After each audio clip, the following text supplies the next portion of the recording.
Queridos amigos, ¿cómo están? Estamos muy contentos de estar una vez más con ustedes en su programa Diálogo Abierto, programa producido por la Facultad de Teología de la Universidad Peruana Unión, aquí en Lima, Perú. Estamos listos para juntos repasar el mensaje que tiene para nosotros la lección de escuela sabática para esta semana. Quiero, antes de empezar, enviar algunos saludos a algunos amigos que nos están dando algunos mensajitos por la página del YouTube. Nos dice María Huerta: Pastor, bendiciones para todos mis queridos hermanos en Cristo. Desde Chile nos saluda nuestra amiga María Huerta. Y también Manuel Castro dice: gracias por compartir estos valiosos mensajes. Y queremos compartir más. Por eso te pedimos que ahora le des compartir ahí en el botón del Facebook, el de YouTube o cualquier red social donde estés, para que juntos podamos conocer más acerca de la palabra de Dios. Vamos a empezar con un canto que seguramente ya está en su corazón, que está grabándose en su mente. Cantemos juntos este hermoso himno para el Señor.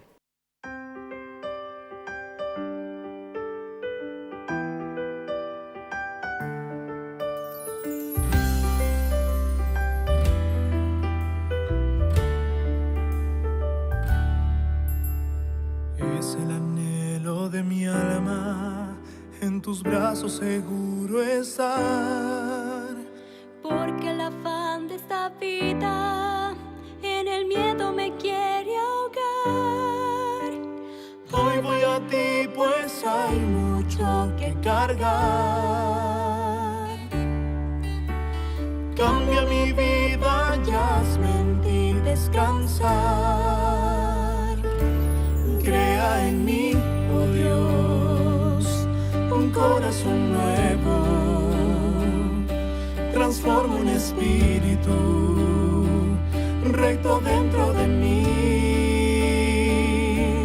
Porque tú eres mi luz, tú mi fortaleza, tú mi salvación. Descanso en ti, Jesús.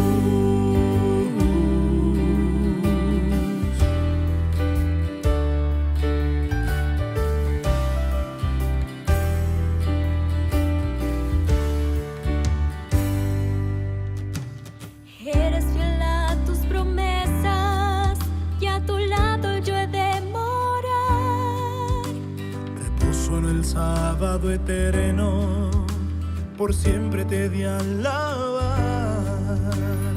En un lugar donde no hay más que cargar, descanso supremo y vida nueva me das. Crea en mí, oh Dios, un corazón nuevo.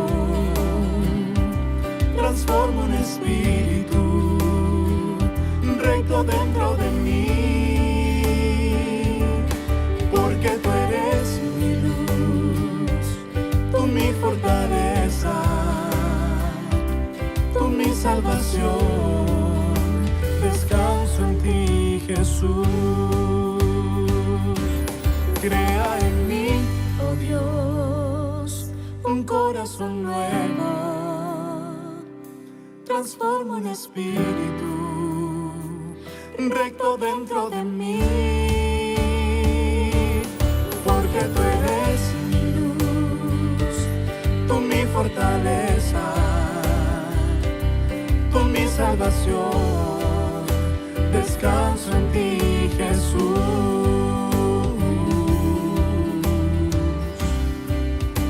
Descanso en ti, Jesús.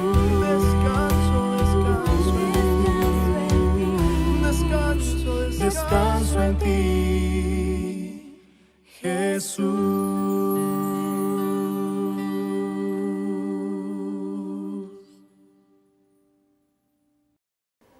Descanso en ti se llama el himno que tenemos para este trimestre. Y bueno, vamos a compartir hoy día la palabra de Dios. Me voy a pasar aquí a la sala y quiero dar la bienvenida a quienes nos acompañan en esta ocasión. Está con nosotros Josías. Bienvenido, Josías, ¿cómo estás? Bien, pastor, una vez más contento de estar aquí para compartir, aprender en realidad todos un poco más de la palabra de Dios. Está muy bien, bienvenido. Y está también con nosotros Gerson. ¿Cómo te va, Gerson?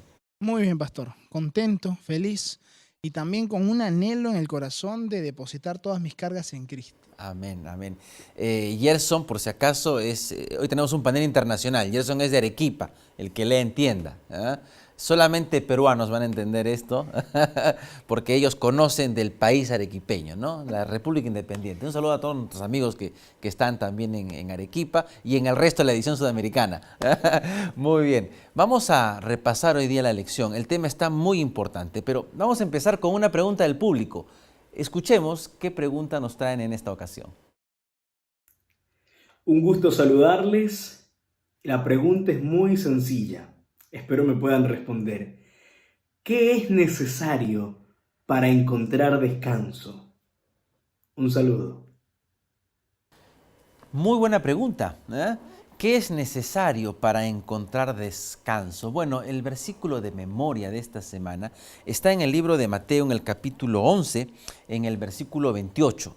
Josías y Gerson dice, venid a mí, todos los que estáis cansados y cargados, y yo os haré descansar. Un mensaje muy importante y muy hermoso. ¿Qué ideas nos trae este mensaje en medio de este mundo tan complejo? Cuéntenos. Bueno, primero es este verbo, venid, ¿no? Yo creo que la importancia es algo que debemos destacar esta semana, porque aquí se utiliza un imperativo, ¿no? O sea, aquí se está hablando no de decir ya vengan, ¿no? Si quieren, no, aquí es prácticamente como si fuera una orden, algo urgente.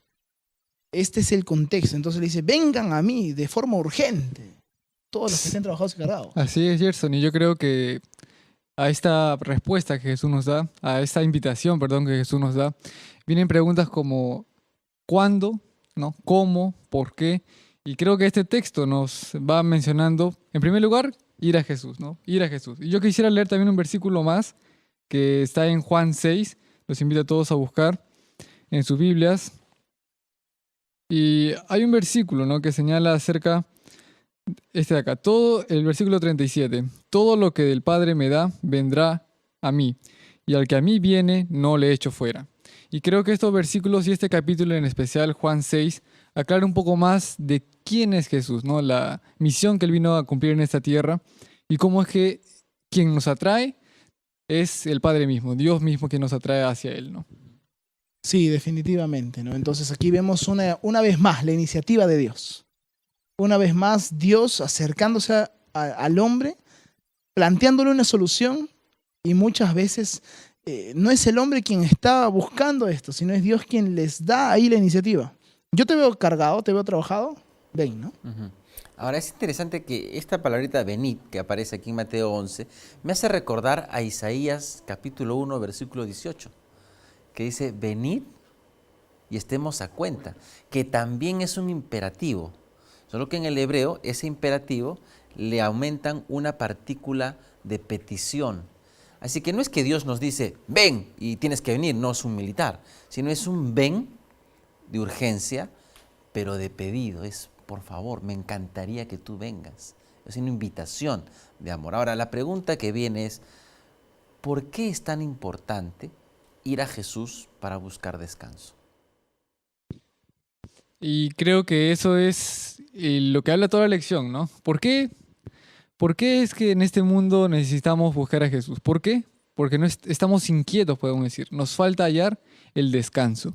Y es así que, como ya hemos visto en las semanas pasadas, que en realidad en esta vida, en el diario vivir, estamos constantemente abrumados por tantas cosas, tantas actividades, que nos llegamos a cargar todo, poner encima y no permitir que Dios pueda, no permitimos entregarle a Él todo lo que tenemos, ¿no?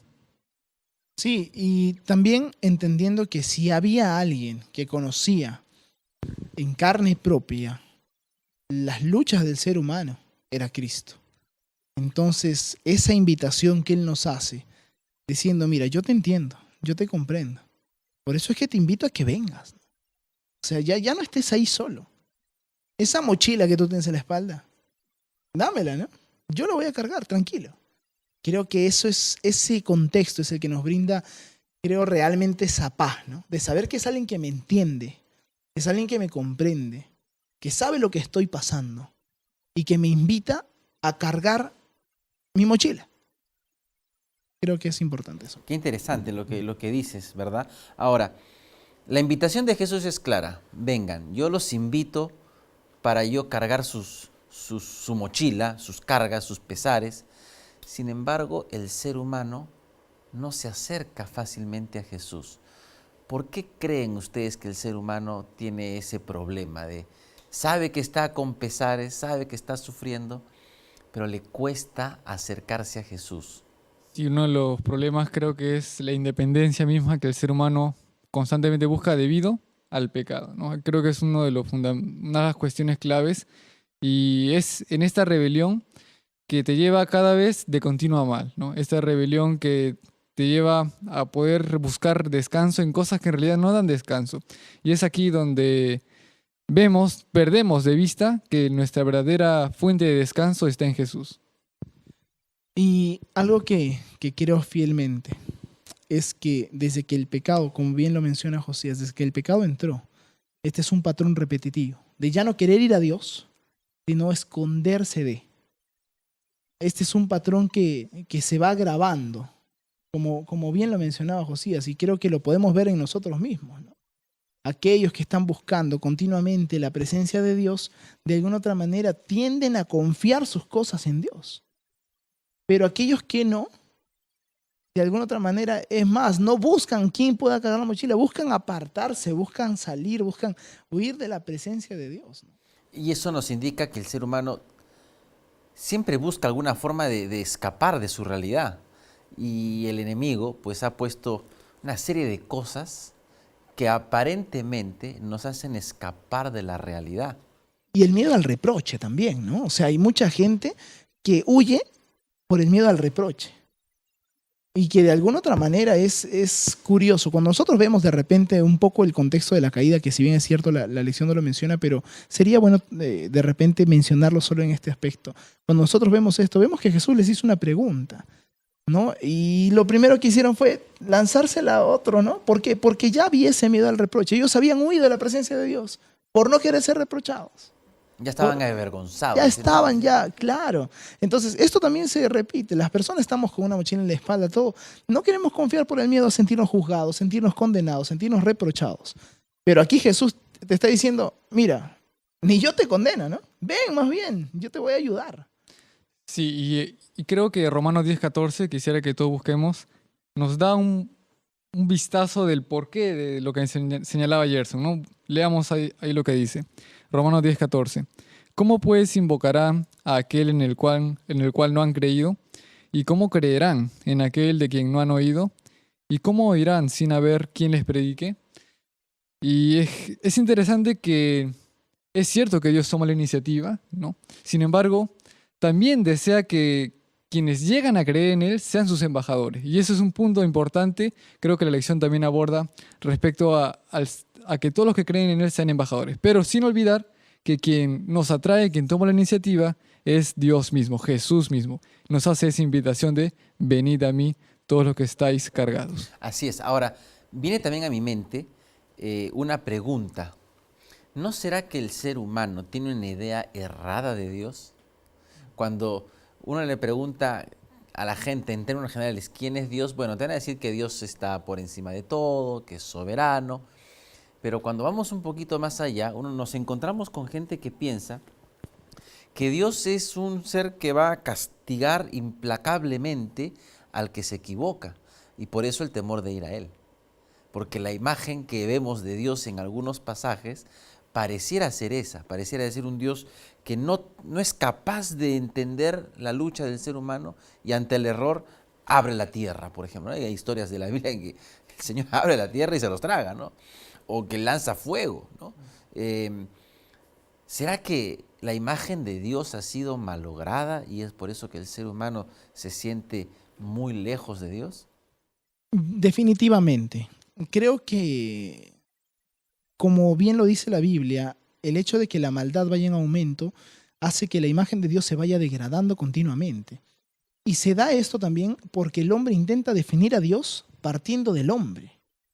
Y hoy en día también vemos mucho de eso, mucho de esas corrientes. Personas que intentan definir a Dios partiendo del hombre, ¿no? Y la excusa de repente es la imagen y semejanza. Cuando nosotros vemos ahora en el hombre una imagen degradada de Dios, porque vemos déficit de carácter, personas que no actúan por amor, que más actúan por rencor. Entonces, definitivamente, si intentamos definir a Dios partiendo del hombre, lo único que vamos a encontrar va a ser odio, rencor, déficit de carácter, cuando Dios no tiene déficit de carácter. Incluso la ira de Jehová, ¿no? Que es esa palabra a la que tanto miedo se le tiene, no es una ira de déficit de carácter. Al contrario, es una ira que está basada en el amor. Y tú dices, ¿cómo va a ser eso? No, es que Dios no es hombre.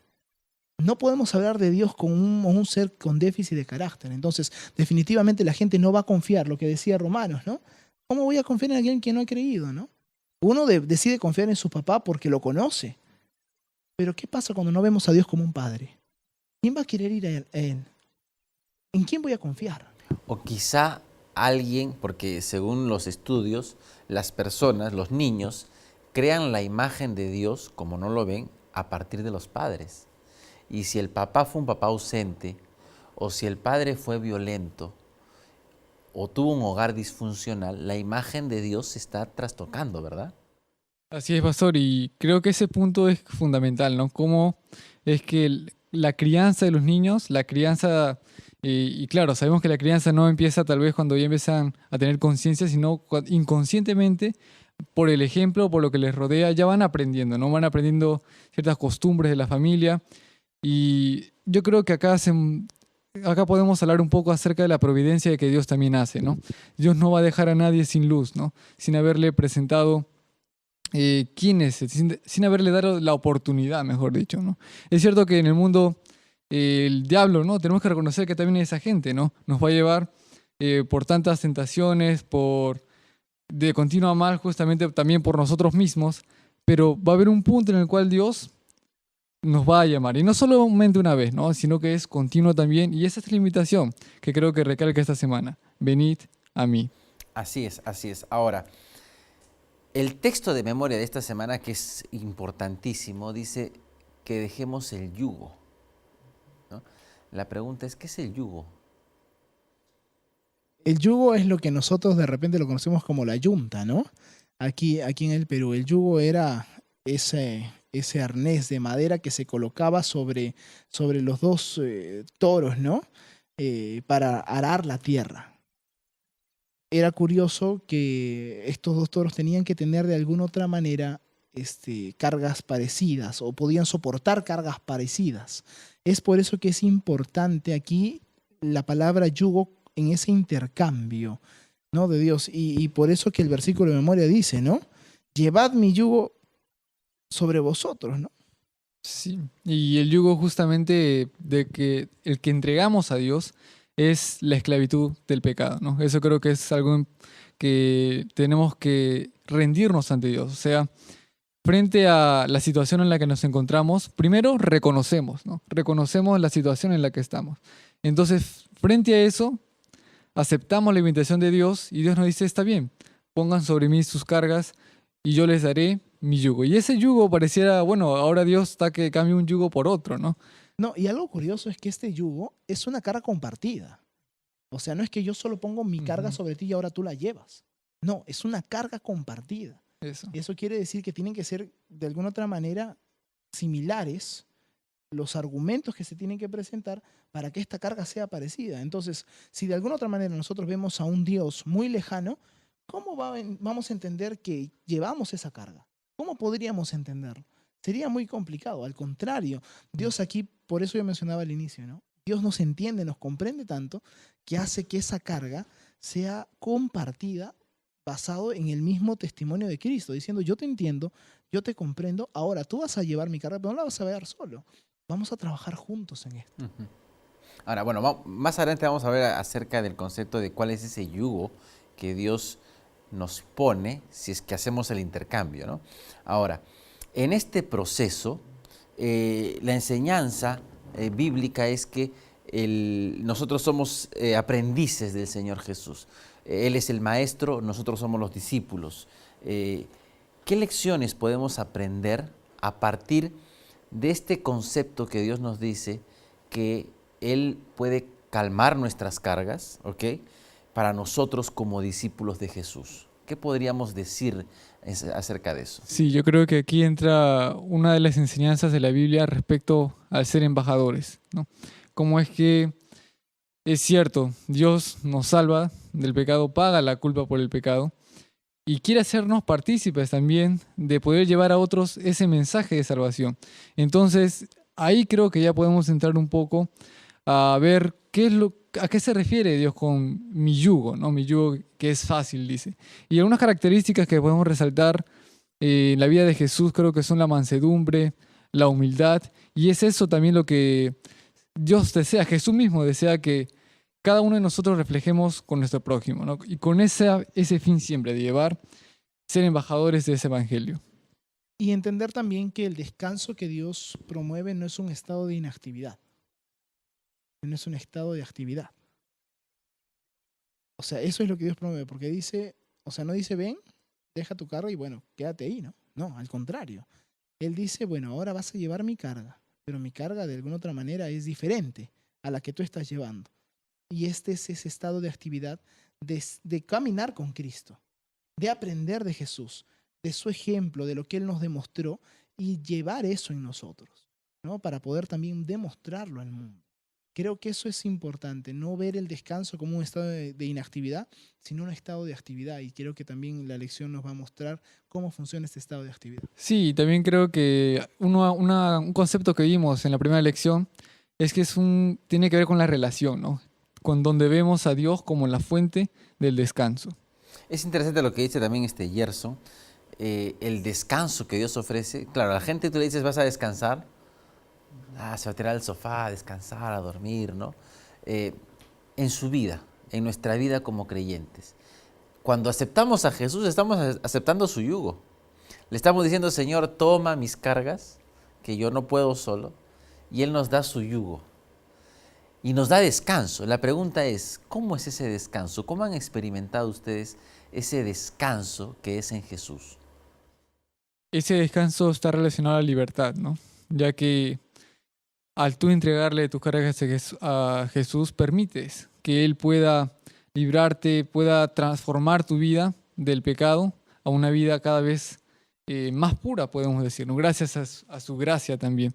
Y bueno, personalmente creo que a lo largo de la vida, del tiempo en el cual estoy viviendo, ¿no? Aprendo cada vez más de Jesús y un punto importante que yo quiero señalar es que muchas veces somos como Elías y llega un momento o varios momentos en los cuales tenemos dudas de muchas cosas.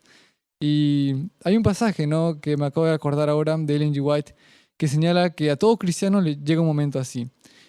Y este momento es una oportunidad para poder renovar nuestra esperanza, nuestra fe, una fe nueva, más comprometida con Jesús. Entonces, personalmente yo creo que en mi vida he seguido ese proceso en el cual a veces uno se desanima, es verdad. Sin embargo, llega a encontrar una vez más ese descanso de Jesús, que a veces parece que uno mismo se está yendo, pero una vez más recibe la invitación, venid a mí.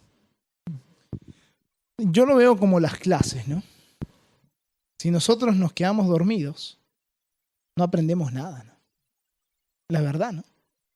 Pero si nosotros vamos a la lección de vida, que es la palabra de Dios que muestra a Cristo, aprendemos de Él. Y eso genera en nosotros un anhelo de querer seguir aprendiendo, que es un proceso continuo y cada vez más ambicioso, hablando sanamente. Y también ese mismo proceso es el que permite que el Espíritu Santo pueda ejercer esa transformación en ti, ese proceso de perfeccionamiento que Dios hace hasta el día de Jesucristo. Cómo esto cambia nuestras vidas es algo rotundo, porque en realidad ya no te fijas más en los problemas, sino ahora te fijas en quién te está ayudando a llevar todo eso. Entonces el hecho de cambiar la cosmovisión del mundo es como nos dicen, ¿no? Ya no miramos el vaso medio vacío, ahora lo miramos medio lleno. Tiene sustento, tiene contenido, hay esperanza. Y esa esperanza nos la da Jesús, porque cristianos o creyentes o no creyentes en la palabra de Dios pasamos por dificultades. En ningún momento la Biblia promete que aquel que cree se le van a acabar los problemas. La diferencia es cómo enfrentamos esos problemas. La diferencia es que ahora, con Cristo, yo sé que estoy pasando un momento difícil, pero tengo la confianza y la esperanza que tarde o temprano eso va a acabar y el Señor va a darme confort. Y que incluso me toque morir, el Señor puede resucitarnos. Entonces, hay paz. Eso, el saber que Jesús carga nuestras cargas, valga la redundancia, nos da esperanza. Y claro que sí, queridos amigos, estamos repasando la lección de escuela sabática y antes de continuar queremos invitarte a que veas el siguiente video que traemos con mucho cariño desde aquí, desde la Universidad Peruana Unión.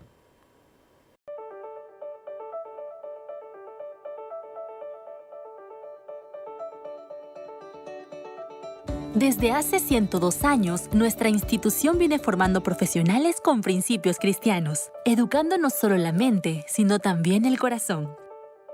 En esta casa de estudios también establecemos un aprendizaje con responsabilidad social. Nuestros 3 campus en Lima, Juliaca y Tarapoto cuentan con áreas verdes en toda su infraestructura, siendo así una institución promotora de la salud y el cuidado del medio ambiente, con un ecosistema diferente. Somos parte de la Red Educativa Adventista Mundial y mantenemos vínculos institucionales con otros países. En la UPU estamos comprometidos con la continuidad de tu educación. Por eso, no dejaremos que nada detenga tus ganas de salir adelante. UPU, Universidad con principios para grandes finales. Y muy bien, luego de este hermoso video de la Universidad Peruana Unión, les damos la bienvenida a quienes recién se conectan. Este es su programa Diálogo Abierto, un programa producido por la Facultad de Teología de la Universidad Peruana Unión.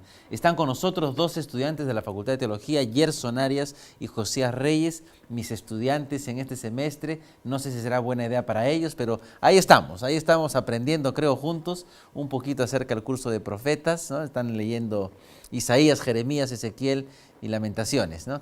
Espero que no se queden en Lamentaciones. ¿Ah? Muy bien.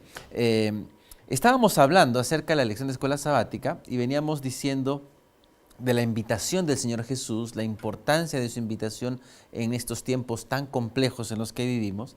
Y luego hablamos de que Él nos ofrece un yugo. En un rato más vamos a hablar acerca de ese yugo, pero quiero enfocarme en esta ocasión en el versículo 29 de Mateo 11. Dice, tomad mi yugo sobre vosotros, y ahí viene lo que nos toca hablar ahora. Aprended de mí, que soy manso y humilde de corazón. Ya hablamos un poquito acerca del hecho de que todo creyente finalmente es un discípulo, por lo tanto le toca aprender, le toca tomar el ejemplo de alguien, en este caso de Jesús. ¿Qué significa para ustedes ser manso y humilde de corazón? Bueno, creo que de alguna otra manera es una característica de alguna persona que aprendió a dominar su carácter, ¿no? Hasta cierto punto. Ahora, como igual lo conversábamos con Josías, con usted, pastor, en el detrás de cámaras, ¿no? O sea, en definición, es un fruto del Espíritu. Entonces, si nosotros tal vez intentamos conectar estas 2 cosas, ¿no? Sabemos que es Dios quien moldea el carácter y estas características fluyen porque son frutos del Espíritu, de esa relación que tenemos con Dios, ¿no? De alguna otra forma, entonces, podemos definir que es un don de Dios, pero a la vez también es una característica, bueno, de aquellos que están siendo convertidos, ¿no? Inclusive podemos decir, definiendo un poco, contrastando con otros temas también, que es un antídoto, ¿no? La mansedumbre, ese desarrollo de carácter, ese fruto del Espíritu Santo llega a ser un antídoto contra el egoísmo, contra ese continuo mal que ha causado el pecado. Ok, ahora, yo he escuchado muchas veces personas que dicen, tal persona es humilde, pero lo que está diciendo es pobre o tiene bajos recursos económicos. ¿Será que eso es correcto? ¿Será que una persona humilde es aquella persona que tiene bajos recursos económicos? No, definitivamente es un mal uso de la palabra, ¿no? Porque podemos encontrar personas que son pobres, pero que pueden ser de repente en su corazón soberbios, orgullosos. No creo que sea netamente una característica de una persona con bajos recursos. Creo que es una persona que se acerca a Dios. O sea, esta es una característica de una persona que, bueno, muy aparte también puede ser que haya sido formado así, ¿no? En casa, con papás muy prudentes, personas que enseñaron a poner cada cosa en su lugar, a no faltar el respeto, a no reaccionar de repente de forma impulsiva. Sí, pero es más vistoso de repente cuando hay ese proceso de transformación en las personas, ¿no? Porque se da de forma natural, ¿no? Ya no de repente desde un acto netamente hasta 100% racional, sino a veces de repente en la reacción involuntaria se da este acto, pero es porque ya Dios está trabajando a otro nivel, ¿no? Y algunas promesas creo que podemos encontrar en la Biblia son en Isaías, ¿no? 57:15 y otro en Mateo 5:5, ¿no? Primero acá señala lo siguiente, ¿no? Porque así dijo el alto y sublime, el que habita la eternidad y cuyo nombre es el Santo. Yo habito en la altura y la santidad, y con el quebrantado y humilde de espíritu, para hacer vivir el espíritu de los humildes y para vivificar el corazón de los quebrantados. Y ahora Mateo 5:5, ¿no? Ahí nos va a señalar también una promesa también en relación a esto. Mateo 5:5 dice lo siguiente. Bienaventurados los mansos, porque ellos recibirán la tierra por heredad. Y creo que acá una vez más se enfatiza esa importancia de desarrollar ese fruto, ¿no? Y claro, no es algo que uno mismo, porque él quiere, va a desarrollarlo, ¿no? Por sus propias fuerzas, sino que es el accionar divino manifestándose en la vida del ser humano. Entonces podríamos también decir que la mansedumbre es esa abnegación al yo, para que Cristo vive en mí, ¿no? Podemos definirlo Claro así. que sí. Ahora, mientras voy a comentar un caso de cómo es que la mansedumbre se hizo posible, mientras tanto ustedes vayan pensando un ejemplo en la que Jesús muestra mansedumbre y o humildad, ¿no? Y quería comentarles acerca de Juan, el discípulo amado, que primero fue el hijo del trueno, ¿no? En una ocasión algo pasó y dijo, Señor, si quieres una oración y que les caiga un rayo, ¿no? Que los parta un rayo, como dicen en algunos lugares del Perú. Y Jesús le dijo, no, esa no es la forma. Y ahí lo bautiza, ¿no? Como los hijos del trueno, ¿no? Los tipos fosforito, diríamos en Perú, que se prenden rápido, se enojan muy rápidamente. Pero luego encontramos a Juan llamado el discípulo amado, un tipo que cambió completamente. Y lo que lo cambió, quien lo hizo manso, porque ya no estaba pidiendo que caiga fuego del cielo, sino, hijitos, estas cosas os escribo para que no pequéis, ¿no? Y si alguno peca, tenemos abogado. Mira qué interesante el lenguaje, ¿no? Señor, que le caiga un fuego. Y ahora no, hijitos míos, ¿no? Cambió el lenguaje y eso dice mucho. ¿Qué otros ejemplos encontramos quizá en la vida de Jesús donde vemos mansedumbre y humildad? Sí, yo creo que uno de los momentos clave y bastante recordados es cuando la entrada triunfal de Jesús, ¿no? Y claro, en ese contexto podemos hablar de muchos aspectos, ¿no? De ese momento específico. Y no es que Jesús no pudo haber conseguido, por ejemplo, un gran caballo para poder entrar, sino prefirió, ¿no? El poder entrar de una manera simple, esa sencillez, ¿no? Creo que es lo que es uno de los componentes de la mansedumbre y la humildad, ¿no?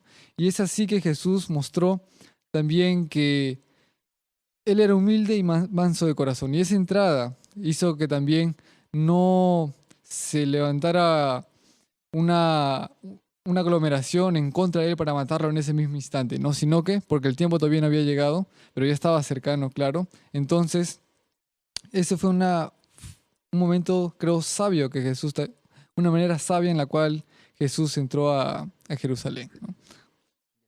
Yo creo que momentos cruciales en el Calvario, ¿no? Incluso en la cruz, ¿no? Si eres el Hijo de Dios, ¿no? Baja de ahí, ¿no?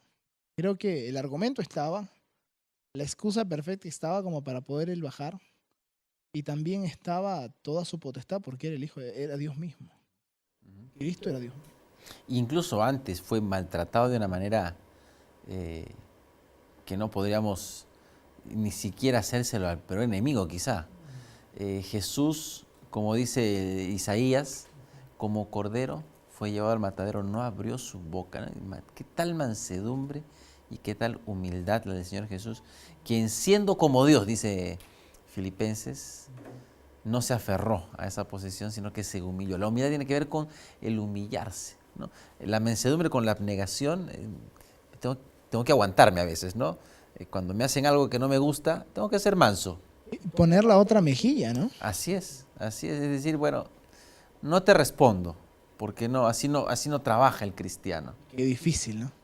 Es difícil cuando alguien te hace algo que no te gusta, seguramente los que nos están viendo, no se acuerden de esa persona, por favor, pero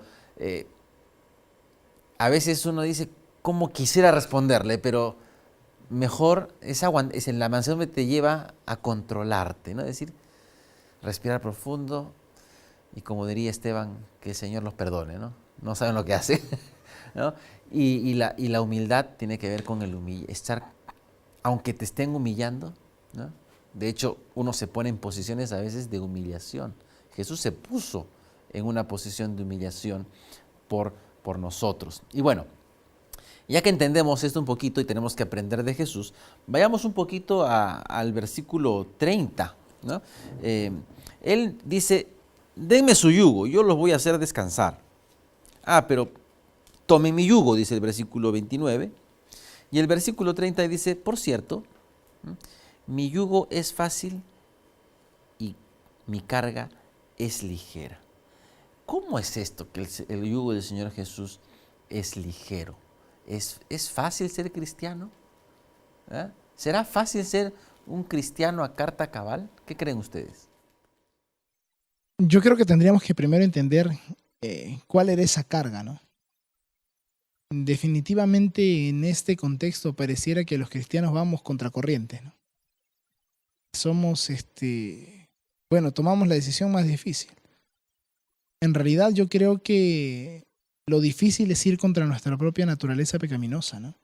Contra este estado en el cual nacemos, ¿no? Que es un estado de separación de Dios mismo. Es ir en contra de repente de todo lo que hemos formado, de lo que hemos trazado. De repente por eso se hace pesado, pero es por la lucha del yo, ¿no? Pero una vez que el yo ha desaparecido, es algo innato. Y es más, ahí el anhelo en el corazón, uno se deleita, se goza. Yo creo que este ejemplo de repente de facilidad en el adjetivo krestos, ¿no? Del griego, habla justamente de eso, ¿no? De que esta carga que ahora llevamos ya no es una carga para empezar solos, es una carga de alguna otra forma compartida, pero es una carga que no te genera pesar, sino deleite. Y yo creo que está ligado a lo que ya hemos hablado, la mansedumbre y la humildad. Y en ese punto de la ligera carga nos podemos referir al servicio, ¿no? Cómo es que todos estos componentes nos van a llevar a servir de una mejor manera, de una manera más leal, podemos decir, a Dios. Y ahí entra ese concepto de que somos embajadores, ¿no? Somos embajadores, y ese anunciar el evangelio, ese servicio que le prestamos, en el que estamos partícipes, de la misión, es esa carga ligera. Ahora, estoy pensando en lo que hablamos hace unos minutos atrás sobre la idea del yugo o la yunta, ¿verdad? Que tienen que ser de a dos, ¿no? Son 2 toros o 2 bueyes que tienen que llevar la yunta, ¿no? Me da la impresión que el texto nos da la idea de que el ser humano está cargando de forma individual la yunta y no va a poder. Los surcos le salen mal, todo le sale chueco, ¿verdad? Pero cuando dice, yo te voy a hacer descansar, ahí viene la idea que mencionaste, ¿no? Él se pone al otro lado y ahora llevamos juntos la carga. Yo te voy a ayudar y te voy a hacer descansar. ¡Qué alivio! Ya no tienes que estar luchando no solamente con el peso, sino con la dirección. Ahora tienes a alguien que te ayuda, que va a tu lado y juntos avanzan en la dirección correcta, te va guiando en la dirección correcta y descansas, ya no tienes que cargar todo. Y ahora dice que la carga de Jesús es fácil. ¿Cuál es el yugo de Jesús? ¿Qué es eso que es fácil?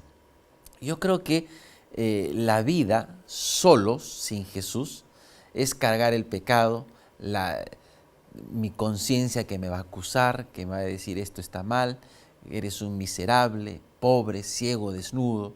¿Eh? Pero cuando vamos a Jesús y Él nos da descanso, Él nos dice, te perdono.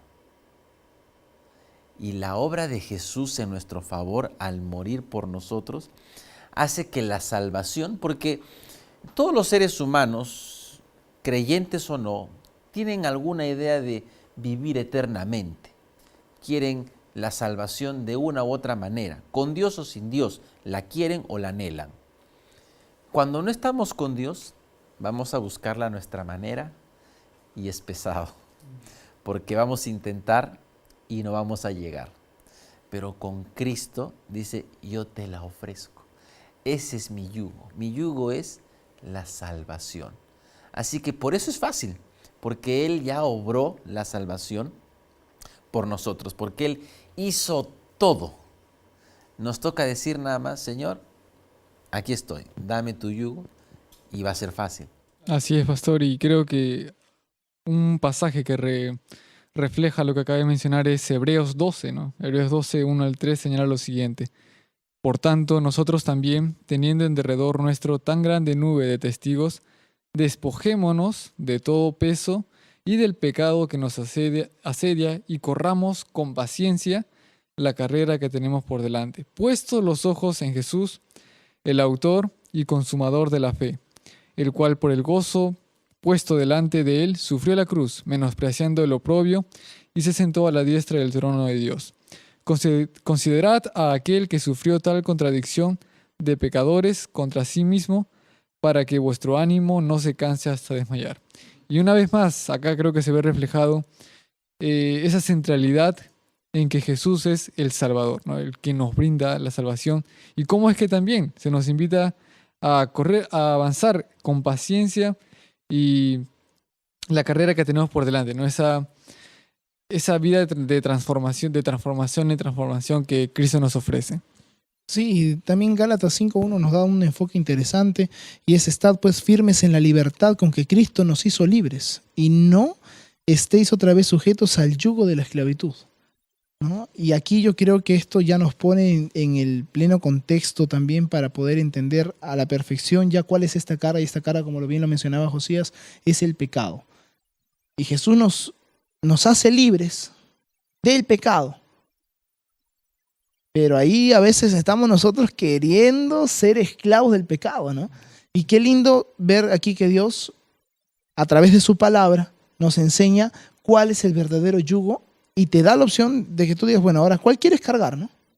¿Cuál quieres cargar? ¿Quieres ser libre o quieres ser esclavo? ¿Quieres realmente descansar o seguir cargado?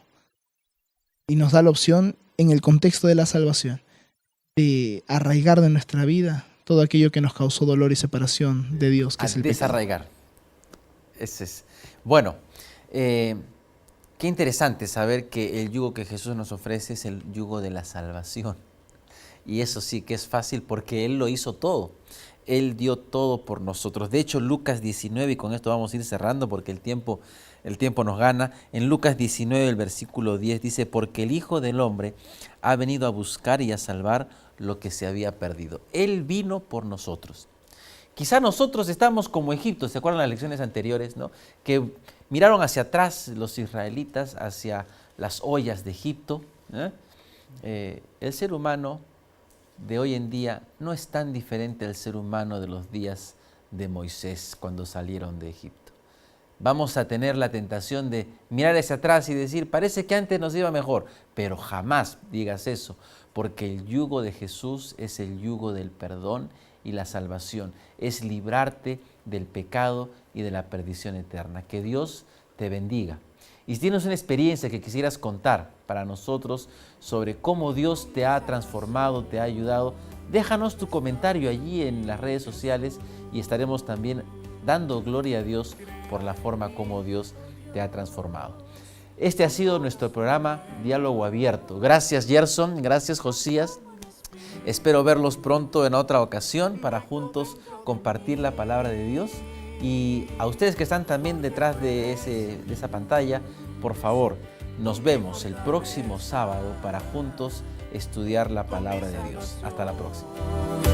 Descanso en ti, Jesús.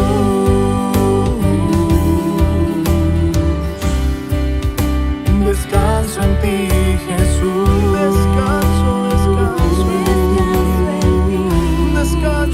Descanso en ti, Jesús.